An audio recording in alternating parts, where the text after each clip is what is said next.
when I'm planning someone's retirement, in the run up, say 3-4 years before, we're really starting to get a grip of what does risk mean and what risk do they need to be taking, because it might be a time where we start to really ease off the risk.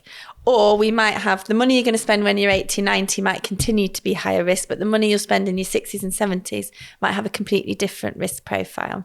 And then we want to build up your cash savings. So I always want clients to have 3 years worth of cash. And that just sounds weird to people, but 1 year is your emergency cash buffer. 1 year is for you to be spending in the year that you're in. And 1 year is for the following year if the stock market's crap. Yeah. And then what we do is like a waterfall effect. I'm moving money, whether it's pensions, ISAs, general investment accounts, offshore bonds, onshore bonds. All this money is moving them from the higher risk long-term stuff to the medium-term stuff, and then into cash. And every year we look, so well, what are you going to spend next year? What's that 5-year time horizon? When do you need to replace the car?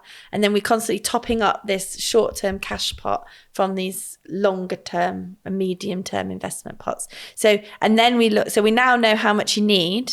And then we look at, well, how much should come from the pension? How much should come from ISAs? How much should come from your general investment account to use up your capital gains tax allowance? So it's a pile up of lots of different investments, and the government's always moving the boundaries of what's tax efficient. Now they've scrapped the capital gains tax allowance. Well, practically scrapped it to 6,000, going down to 3,000 next year.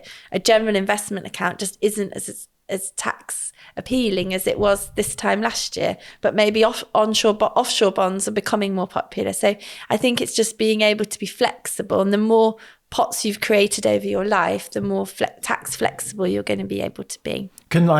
So you're showing your knowledge there and the value of your services. Could someone listening now go, okay, I'm going to build up my pension, I'm going to build up my ISA, and then when I get near retirement, I'm going to sit down with someone like you who's then going to help me plan how I take the money out. And weirdly, that's the stuff I love. Like, I love working out what is the most tax efficient way for someone year by year. Because I think a lot of people they want to do it themselves, but then they hear that and they go, oh my God, how am I going to work that out? So a financial advisor can step in at the end and give that advice, and exactly. Once people have got the pot. Guys, trust me, there's so much more from Lisa Conway Hughes on pensions. To watch a full episode, click here. You will not be disappointed.